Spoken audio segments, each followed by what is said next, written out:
Check, check, check, check, check, check, check, check, check, check, check. Hello, word nerds. Welcome to the dictionary. My name is Spencer, and I am your host for this podcast of reading the words and the definitions and the etymologies from all of the words in this English dictionary that I have right here in my hands on my music stand.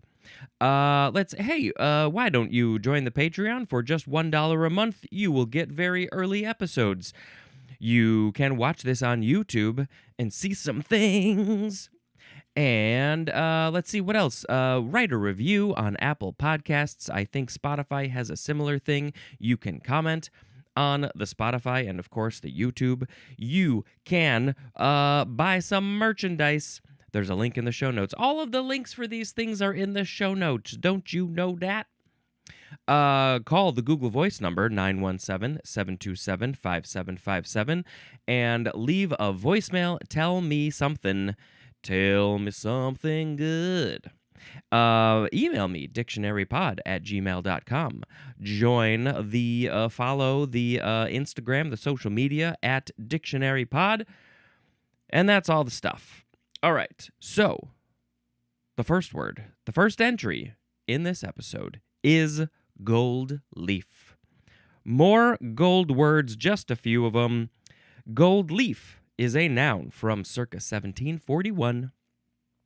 It is an extremely thin sheet of gold that is used especially for gilding. When you are gilding something, you are putting gold. You're gold. When you're gilding, you're putting the gold in the gilding. All right, we need to stop. So yes, I guess it is literally gold, flattened into a paper that's like a tissue. And you have to put it on very carefully. You can't let any wind come around and blow the gold leaf away. It's very thin and light, and it'll go poof, is what I hear. It's very, you have to be very gentle with the gold leaf. Why do they call it leaf? It's what I am curious about. Okay, moving on to, sound effect today is going to be plump. Okay, next is gold mine. Gold mine.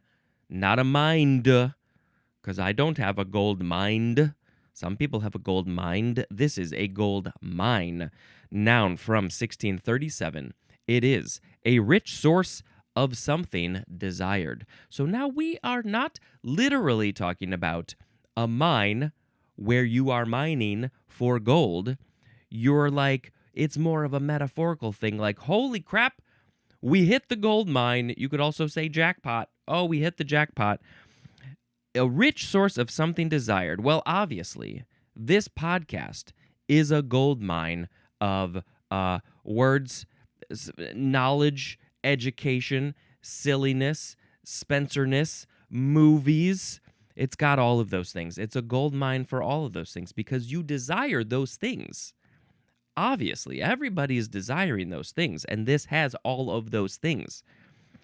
It's how it works. Plonk. Next is gold of pleasure. Gold of pleasure? What even are we talking about? It is from 1597. Now, it does not say if it's a noun, but I'm looking at the definition. I think it is. It is a European herb of the mustard family that is cultivated for its oil-rich seeds. Ooh, give me those seeds that are rich in oil.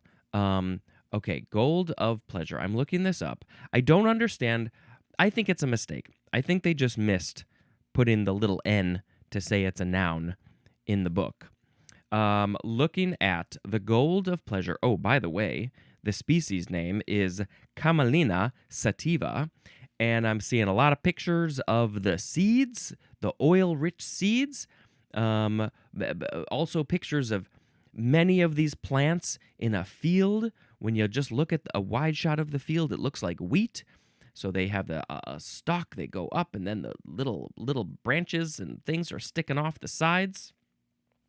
Gold of pleasure. Now, it does look like there's a fair amount of yellow in the flowers.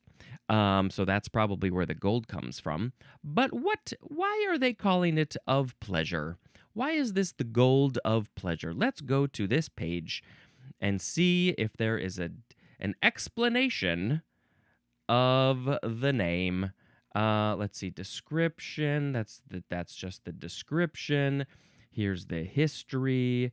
What I want, I'm just gonna look up the word pleasure. That's also called false flax, but also occasionally wild flax, linseed dodder, German sesame, Siberian oil seed. Where does the name come from? I'm not finding it very easily, which is very sad. I was hoping that it would be right there at the top for me to not have to read to find. Let's see. Let's look at the history. Traditionally cultivated, ample. I mean, I also could look up. Why do they call gold of pleasure gold of pleasure? Let's see if the AI comes up with anything. The name perfectly describes both its bright, sunny flowers and the historically valuable, rich yellow oil that is pressed from its seeds.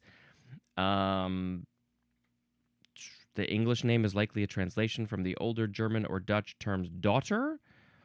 But that became pleasure? Historically associated with both the plant's bright yellow color and the yolk-colored quality of the oil. But why pleasure? We're not going to find out. We've spent too much time on this. Let's move on. Plonk. Moving on to gold record. I want a gold record. Noun from 1957. Is that when they invented the gold record? The gold record has only been around for 70 years?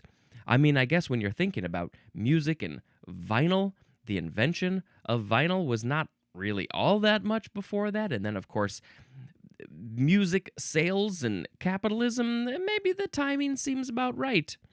I don't think they had gold records in the 1800s.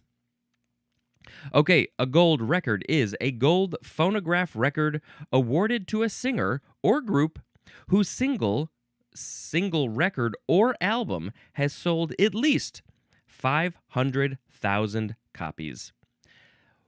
Well, what we need to find out right now is what was the first gold record. And the first official gold record was awarded by the RIAA on March 14th, 1958. So they invented it before, and they were like, somebody's going to do it. When's somebody going to sell 500,000 records of their single or their album? When's it going to happen? Do you want to know? It's good trivia. Perry Como for his single, Catch a Falling Star. However, the very first gold record ever presented was an unofficial promotional award given to Glenn Miller on February 10th, 1942 for Chattanooga Choo Choo. Chattanooga Choo Choo. Chattanooga Choo Choo. I can't remember how it goes. So I'm a little curious about this timing. 1957 seems inaccurate. It was an unofficial gold record, but the term gold record had been invented way back in 1942, even though it was unofficial. They just sprayed his album with gold lacquer. This was a one-time publicity stunt to celebrate the record selling 1.2 million copies, but it paved the way for the industry, blah, blah, blah, blah, blah. So I also want to know, why did they pick 500,000? Was there something at that time that seemed like a really huge, unattainable number? Maybe not unattainable, but rare. 500,000. And then here's a page of the different things. I think here we go. In the United States, we're talking about the United States. It's a little bit different in the UK and Canada and France. Those are the other charts I see here. But for an album or a single, gold is 500,000. Platinum is 1 million.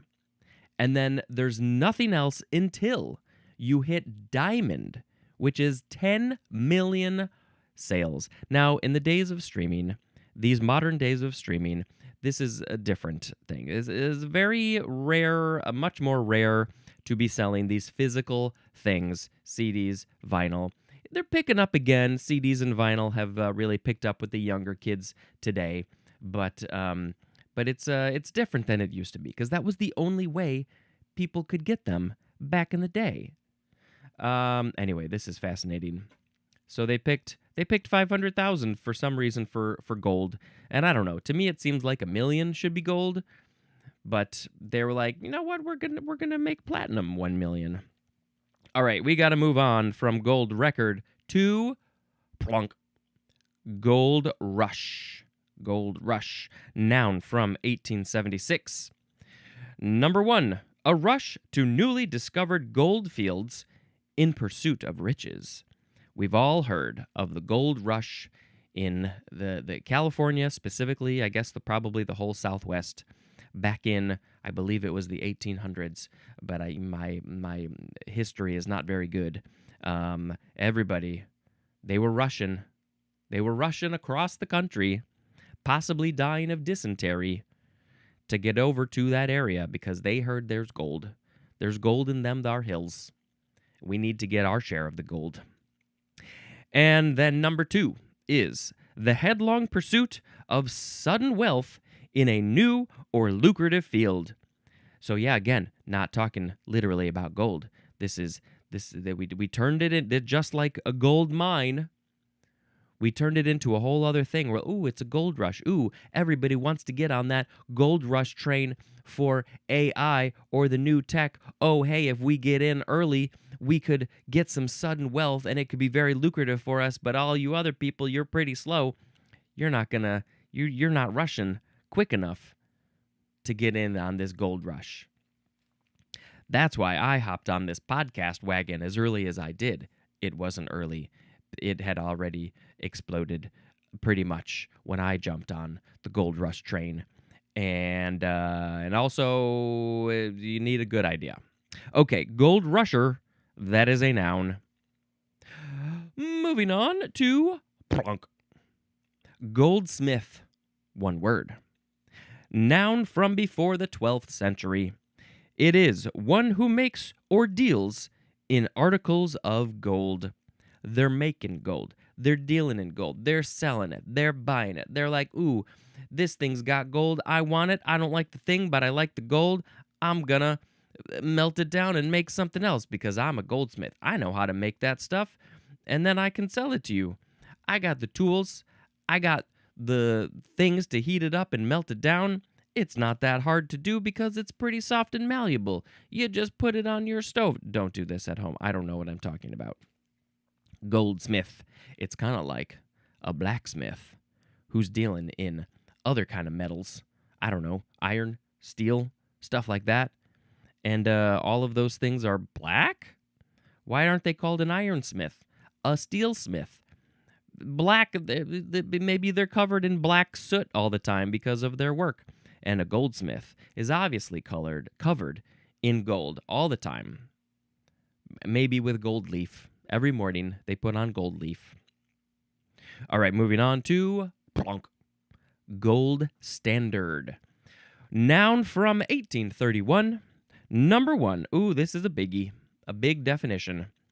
It is a monetary standard under which the basic unit of currency is defined by a stated quantity of gold and which is usually characterized by the coinage and circulation of gold, unrestricted convertibility of other money into gold, and the free export and import of gold for settling the international obligations. I'm sure you understood that perfectly well, just like I did, and now we shall move on to number 2. The synonym is the to-be definition for the word benchmark. Like, that's the benchmark that you're trying to hit. That's the thing. That's the gold standard. That's what you're reaching for. That's what you're trying to attain, that gold standard. And we know, obviously we know, this podcast is the gold standard of podcast. This is what everybody's trying to attain. They're like, oh, the dictionary? Yes, of course, I want to be just like that. That's the benchmark that I'm shooting for. All right, that was gold standard. Now we're going to go on to plunk, goldstone. Goldstone. Now this is not cold stone. You may have heard possibly of a creamery that is of the cold stone, but this is goldstone. Noun from circa 1889.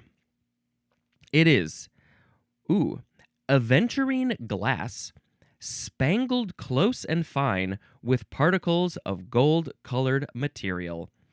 Now, this was an interesting choice of words that I'm sure are very accurate to whatever it is we are talking about. So it is a oh boy. Oh boy, you should look at some pictures. Maybe I should post a picture of goldstone. I'm mixing up gold and cold. I should post a picture of this on the social media. So goldstone, the internet tells me it is most commonly refers to a shimmering man-made glass infused with metallic copper or cobalt particles to create a glittering effect.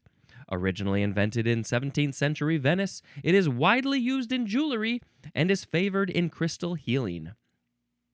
So this was not found in nature. It's a little bit too perfect for that.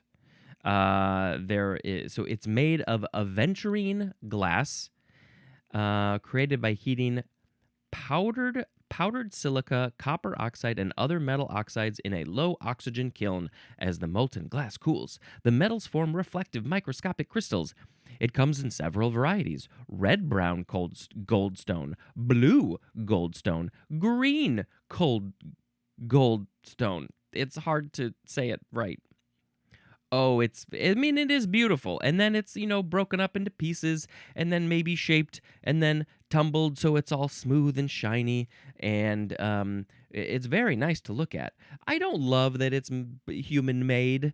I love the look of it. There's some beautiful dark browns and reds and blues and purples and greens and such. But I think I would much more prefer something more natural. But it is sparkly. It is very sparkly.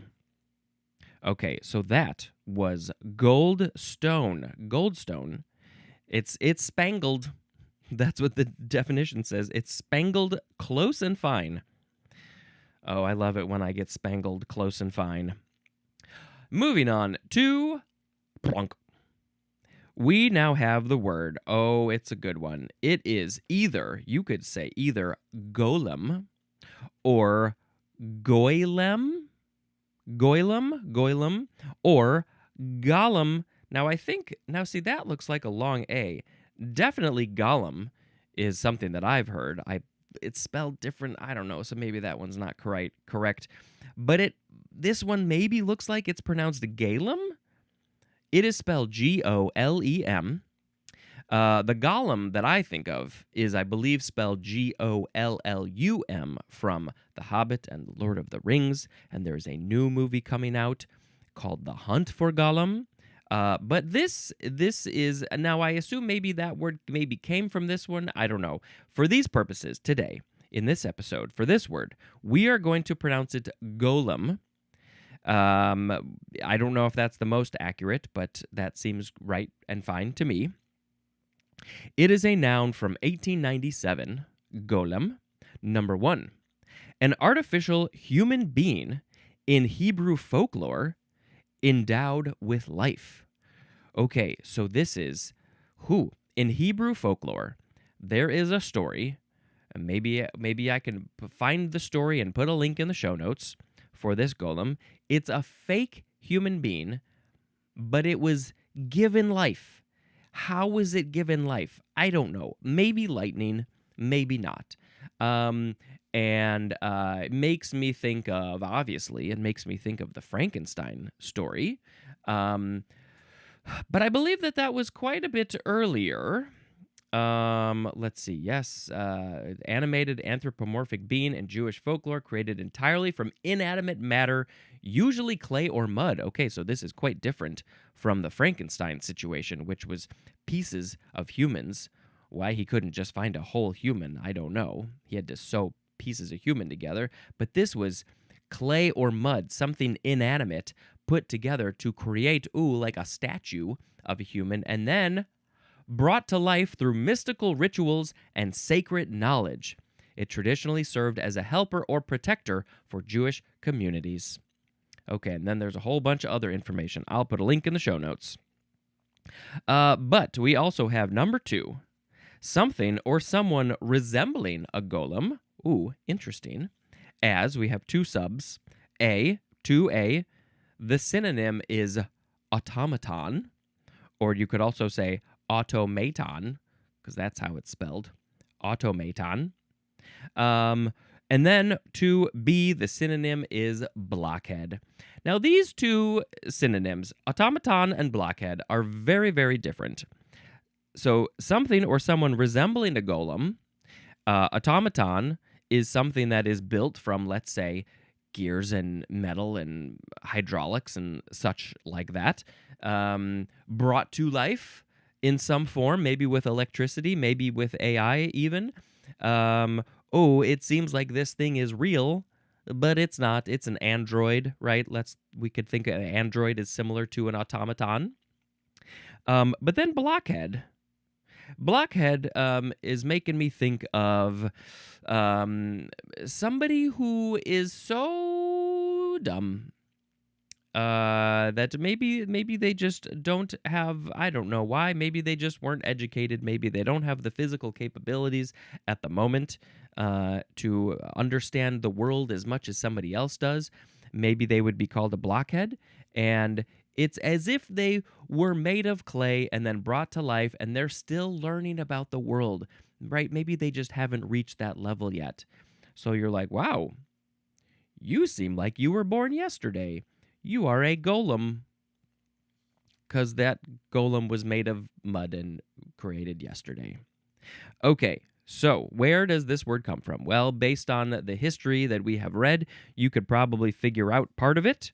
It is from the Yiddish word golem, spelled G-O-Y. Ooh, interesting. So that's probably where that pronunciation comes from, golem.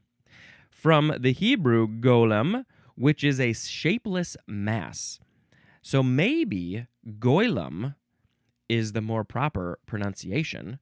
I don't know Hebrew and I don't know Yiddish, so I don't know these things. I'm just guessing. All right, but it's an interesting thing. Now, let's move on to plunk. Golf.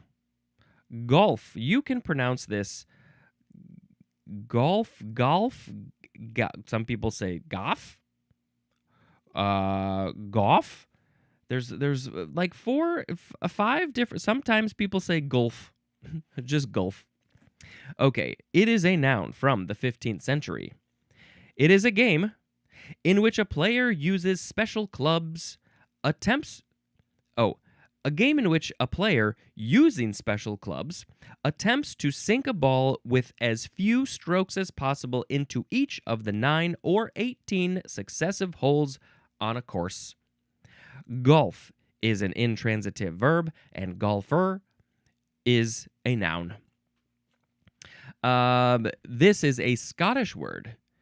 Middle English, specifically Scottish.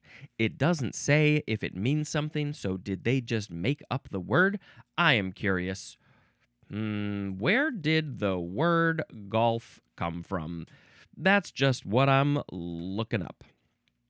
And I wrote gold and not golf. That was very confusing.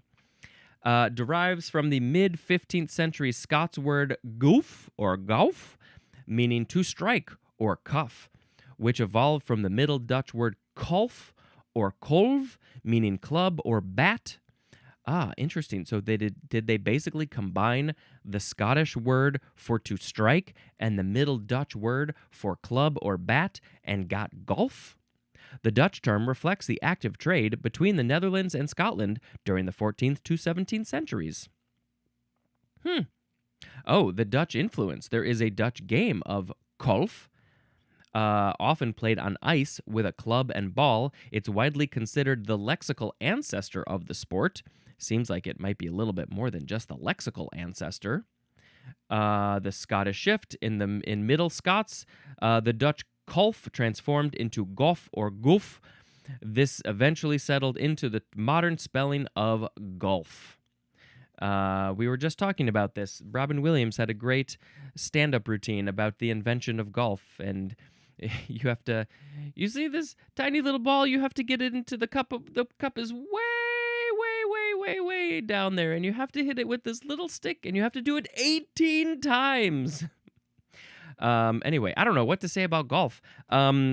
I have played a number of Mario Golf in my day, not for a long time, but oh, that's a fun one. And I have played golf. I have played with air quotes. I have gone out to a full golf course with clubs and hit the ball a number of times.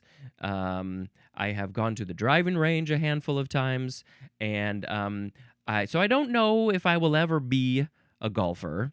I do appreciate the strategy, the intellect behind it, the skill. Obviously, it takes skill to do it, especially if you're trying to make it curve a certain way or put backspin or forward spin. Just like in pool, you're doing all those things to the ball. So just the skill alone it takes is very impressive to hit the ball the way that you want to hit it. But then the idea of, okay, well, I know how I hit the ball. I'm going to choose a different club. And if you don't know, the most interesting part, I think, is the irons, because they're angled they have different angles. So if you're going to hit it with one that's more flat, it's going to go more straight forward. But if you hit one that's angled, it's going to hit it and it's going to go more up. And there's these different, 9 different levels of these angles to like, I'm pretty close, so I want to hit it more up instead of straight forward. So when it lands, it's going to stop more. That level of skill and sort of puzzle thinking, and I find that very interesting. But my golf is definitely mini golf. That's about as far as I can take my golf. You're only using the putter. You're not smacking it real hard. I appreciate a good mini golf course with some interesting, like, I gotta bank off this thing and do those sorts of things. So that, again, it's a combination of skill and using the angles and of course you want a fun one with some fun structures around, and maybe something like you have to hit it at the right time when a door opens or closes, or you got to hit it in this skinny little area. I just played a mini golf course that was about 70 years old in, where was I? Stockholm. And I just happened across it, and I had time, and I said, I'm going to play. And that one, a lot of the courses, a lot of the holes were very similar, just a long stretch, and you had to get the ball in a very skinny area, and you had to be very specific with your skill. You had to be right down the line, and I was not very good at that. But so there wasn't a lot of variety to each of the holes, but it was still a fun, a skill check. That's what it was. The mini golf course that I grew up playing in the Chicago area closed down many years ago, and that was very sad. But it had a bunch of fun. There was a whole like roller coaster thing and this elephant. It was great. It was a lot of fun. Anyway, I don't know how much more I have to say about golf. There's a golf course not far from me, and I think it would be fun to go, but it's just not really part of my life. I didn't grow up learning golf, playing golf, and but I have to shout out a couple of movies, Caddyshack and Happy Gilmore. Those are two of the best, funniest golfing movies in my book. I think there's some other ones, but I can't think of them right now. Those are the best. Moving on to Plunk. Next is, it's golf again, but this time the G is capitalized. It is from 1952, and it is a communication code word for the letter G. Like, when you don't want to say the word G, the letter G, I mean, you're like secretly saying golf. Golf, nobody will know what I'm talking about. when I say golf? Golf. No, this is, what is it? Alpha, Bravo, Charlie, Delta, Elephant, Frankenfurter, Golf. I think that's how it goes. Plunk. What goes plunk into the hole? It's the golf ball. That's next. It is a noun from 1545. Number 1. A small, hard, dimpled ball used in hockey. I mean golf. Dimpled. I think maybe the golf balls back in the day were not dimpled, but they realized that if they put those little dimples, those little spots, they're like, whoa, it flows through the air better and it goes farther.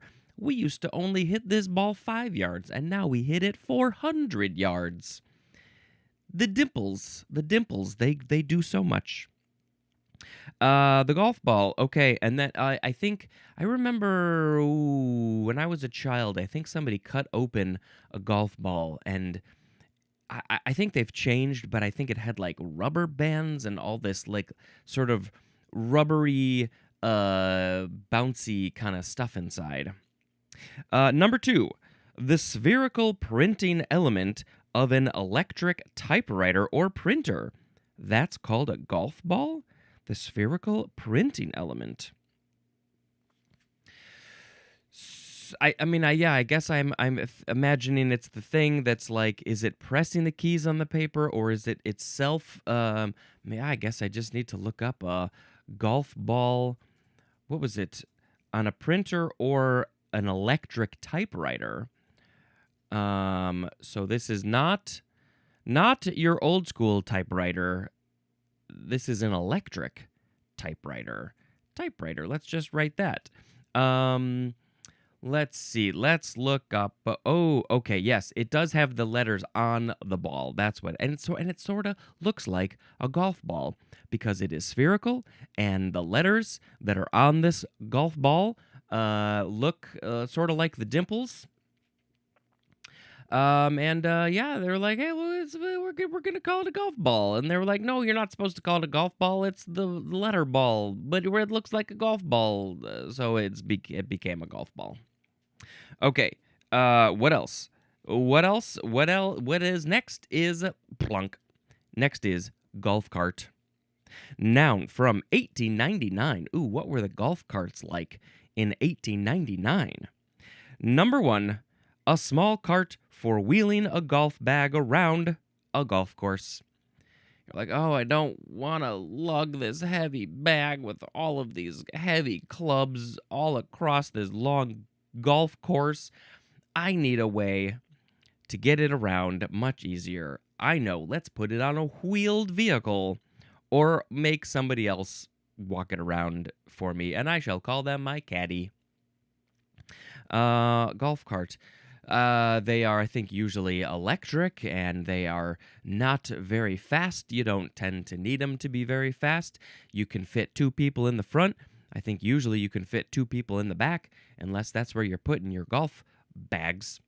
I remember, I think Jackass or other people had some videos where they were flying around on golf carts. I think in some communities, like in Florida, people just get around in their golf carts. Either they're golfing or they're like, this is a much safer way to travel than those speedy big cars, gas-powered cars. And I live not too far from a golf course, and so sometimes I'll see people on their golf carts. Usually people are walking though. What else? Number 2. See that one is different. The first one is actually a cart that you put the bag on and you wheel it around like a luggage cart, which we used to have before bags had wheels. And then number 2, this is the one. It is a motorized cart for carrying golfers and their equipment over a golf course. It is called also golf car. Golf car. They just took off the T. That's the one that I was thinking of. Some golf, what are they called? Golf bag, they're just called your golf bag. Some of the bags have wheels built in or a stand. Also, it's very clever. All right, now Where is all of this stuff happening with the golf cart, the golf balls? All of those things are happening on plunk, a golf course. It is a noun from 1890. It is an area of land laid out for golf with a series of 9 or 18 holes, each including tee, fairway, and putting green, and often one or more natural or artificial hazards. It is called also golf links. Why do they use the word links? Is it because they're linked together? It's like a big chain link. Okay, so real quick, let's see. What is it? It's got a tee. This is where you hit. If you're just talking about one hole, it's got a tee. You put your ball on the little stick that goes into the ground, and usually they have an area for men and an area for women, and women are probably like, maybe, well, thank you for giving me the extra yards, but maybe we can just hit it from the same place.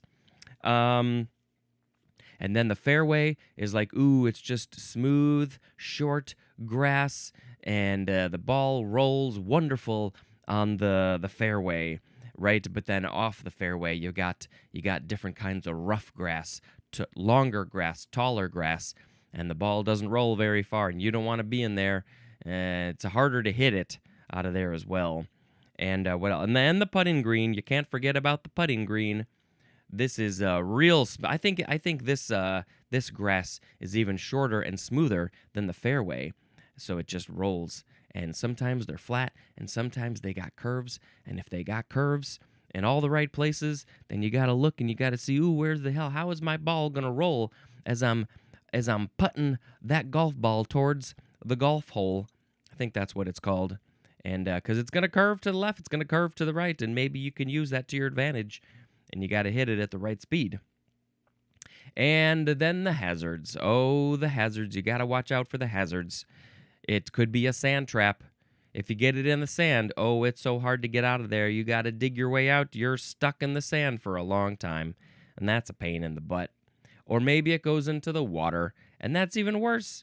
What are you going to do? What are you going to hop in the water and hit the ball with your club out of the water? Nope. I think you get, what do them call, one of those mulligan things. You lose a stroke, and then you have to put the ball maybe outside of the water where it went in.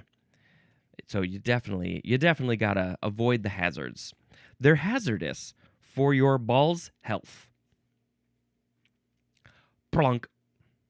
All right, we finished the golf words. Now we have the word gold. It's golgi. I thought it was golgi, but it's golgi, capital Golgi, adjective from 1891. Well, it's from the same time period that golf seems to be. No, golf was the 15th century, but golf course was 1890. So did they invent golf in the 15th century? I didn't even process that before. So the Golgi is of or relating to the Golgi apparatus, the Golgi bodies, or a method of staining nerve tissue. And we have an example. It is Golgi vesicles.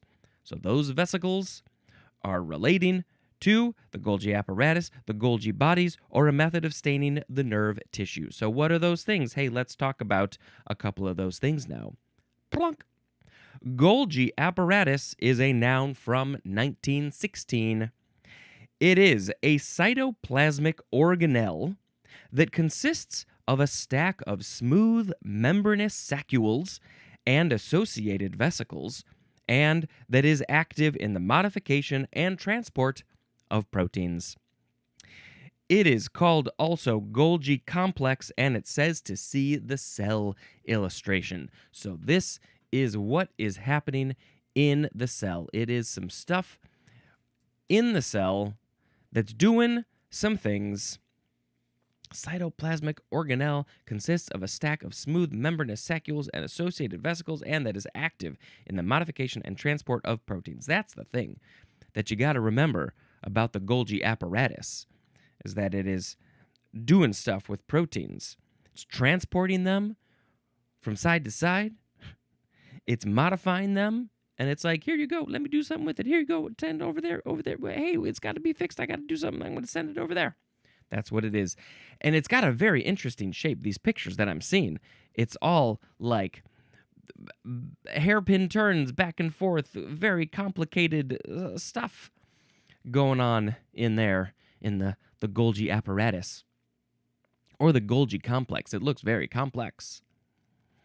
Often described as the cell's post office. It modifies, sorts, and packages proteins and lipids received from the endoplasmic reticulum, preparing them to be transported to lysosomes, the cell membrane, and secreted outside the cell. So it's the post office because all the stuff, all those proteins and stuff are coming into it, and then it's like, this one goes over there because the zip code is that zip code, 90210. And then this thing goes over there because of that zip code. And now, I'm the post office. Should be called the Golgi PO. Okay, so this is from Camillo Golgi, who doesn't say who they were, what they were doing, but they were probably a cell scientist.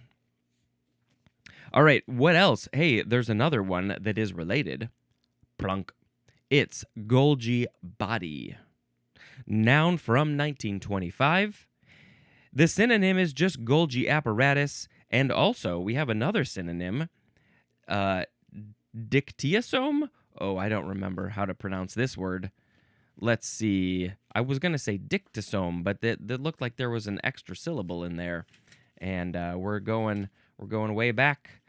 And we're going in the way back machine to the DICs, which is right over here. Let's see. Wait, was it down here? Is it even in the dictionary? I thought it was spelled DICTY. Oh, I'm not far enough. That's why.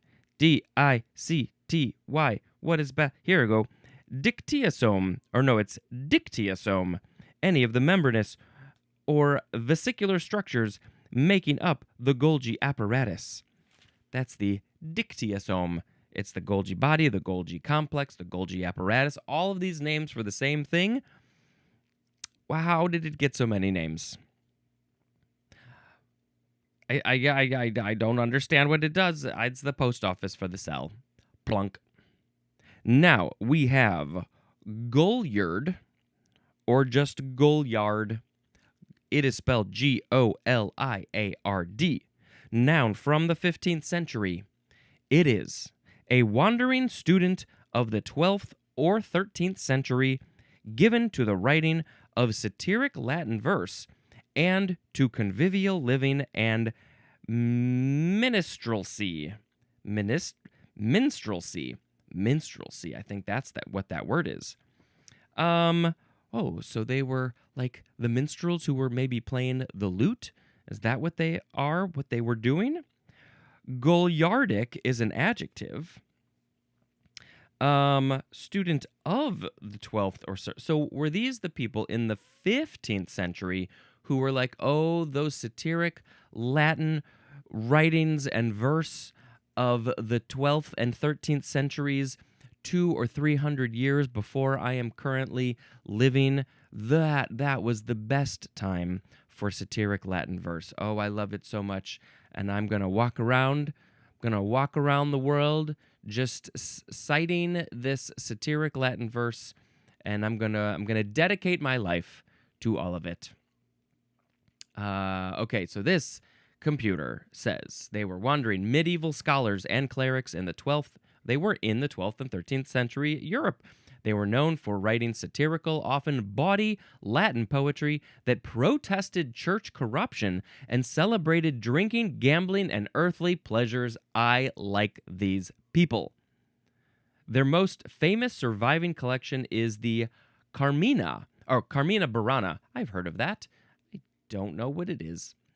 Oh, let's read more. Often youthful dropouts or lower-tier clergy who lacked secure financial futures, goliards relied on their wit and musical performances in taverns to survive. Their literary contributions bridged a critical gap between classical and modern literature, utilizing rhythmic, stress-based prosody that shaped later medieval sacred and secular verse.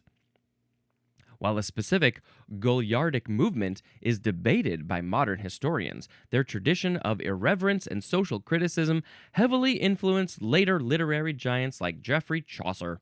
By the 14th century, the term lost its clerical tie and became a generic word for a wandering minstrel or entertainer. I want to be a goliard because that, see, I mean, the wandering part and maybe struggling financially maybe isn't great, but I like what they're doing. You goliards, I like your style. Criticizing the church corruption.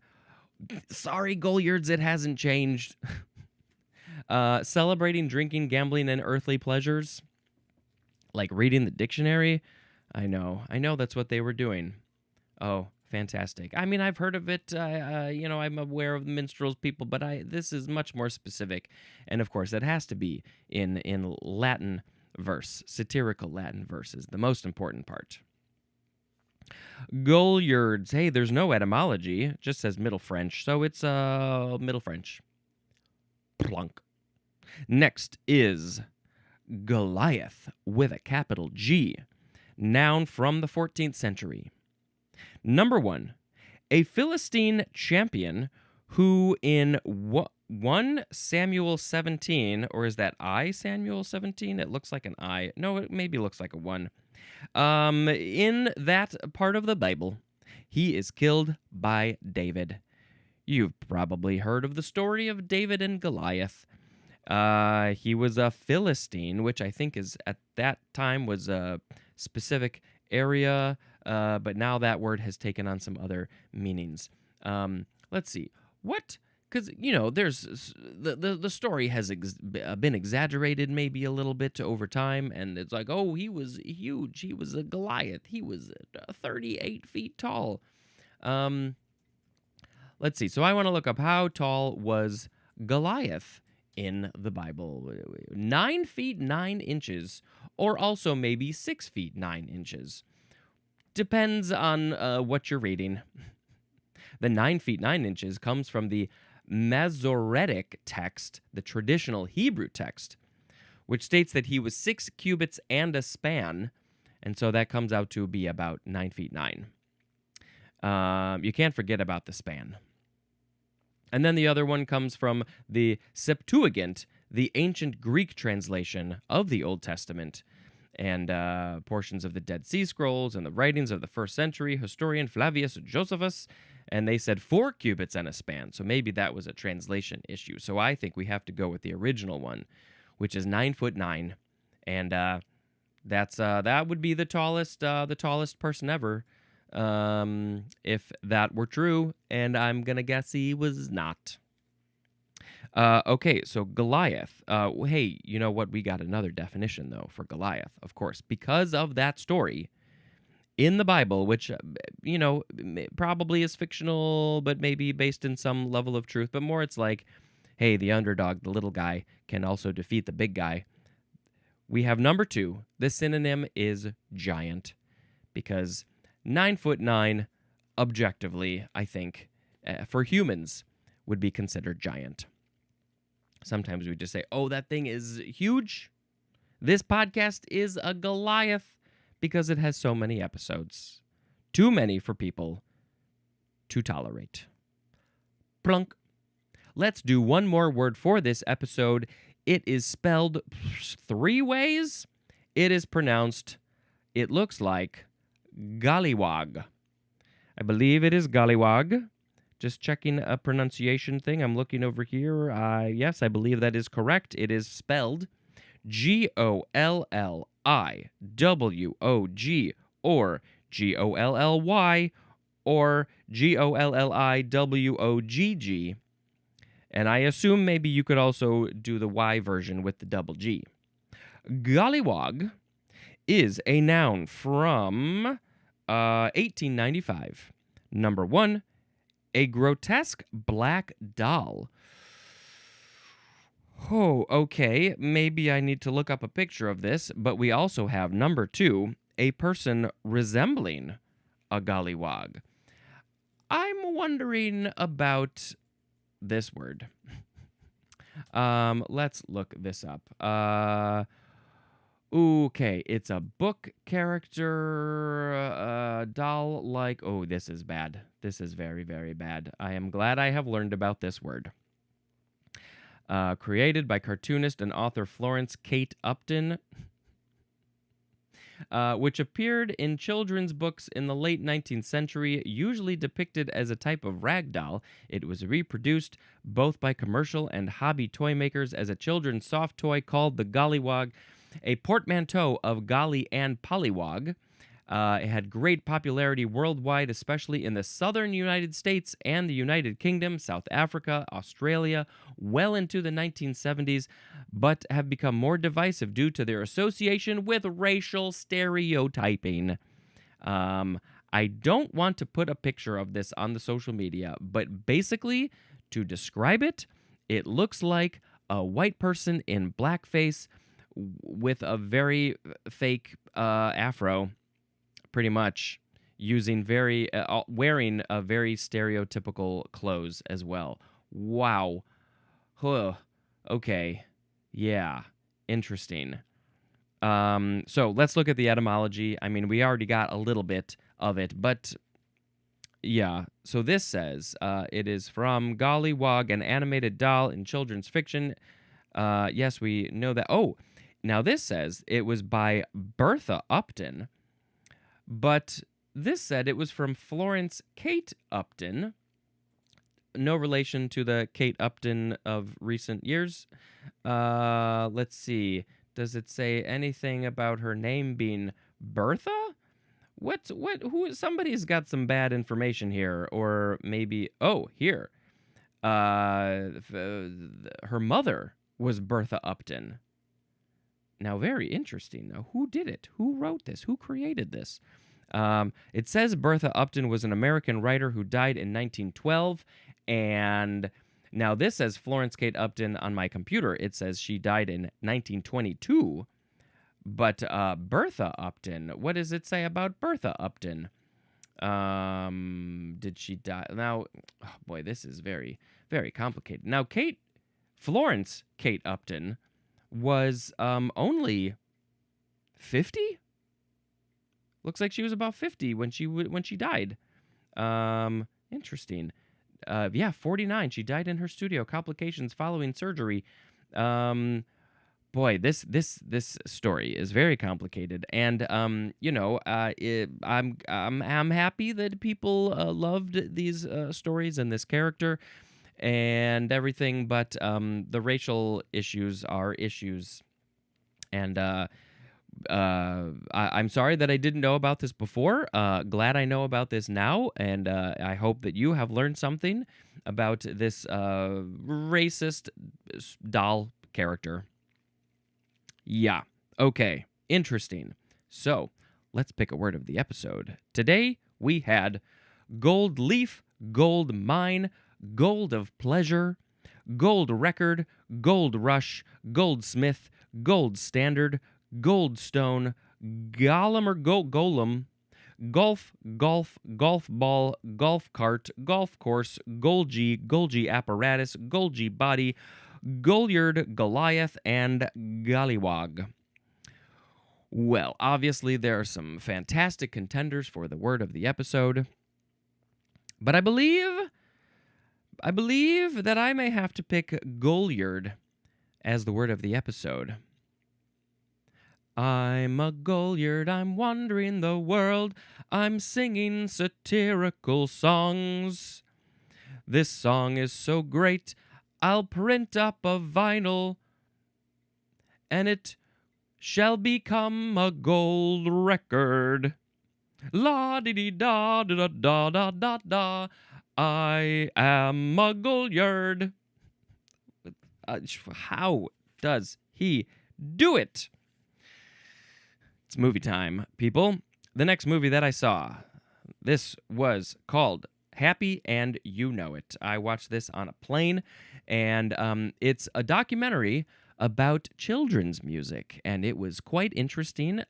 It's really, I think, made for adults, who were children and who enjoyed children's music when they were children's, and also a lot of adults have children, and so they can appreciate it from what their children's point of view. It interviews a small handful of kids music makers, ones who used to do it, ones who are still doing it. One of the guys who was the co-founder of, I think, the Wiggles, is that right? The Australian people with the different colored shirts. And they've been doing it for, I don't know, over 30 years, and people go crazy for the Wiggles. And also there was a very fascinating story about the Baby Shark song and the history of that song. And I did not know that, and that was fascinating to me. And then, of course, the Baby Shark song was stuck in my head for a long time because that's what it does. That's what it was designed to do, essentially. Kind of, not really. Yeah, Happy and You Know It. Really interesting documentary about kids' music, and the people. The people are fascinating. All right. That is going to be it, I guess, for this episode. Thank you for joining me on this journey called the dictionary, and let's see what the future has to bring. Maybe some golf, definitely not gollywogs, and maybe a gold record in the future. This has been Spencer dispensing information. Goodbye.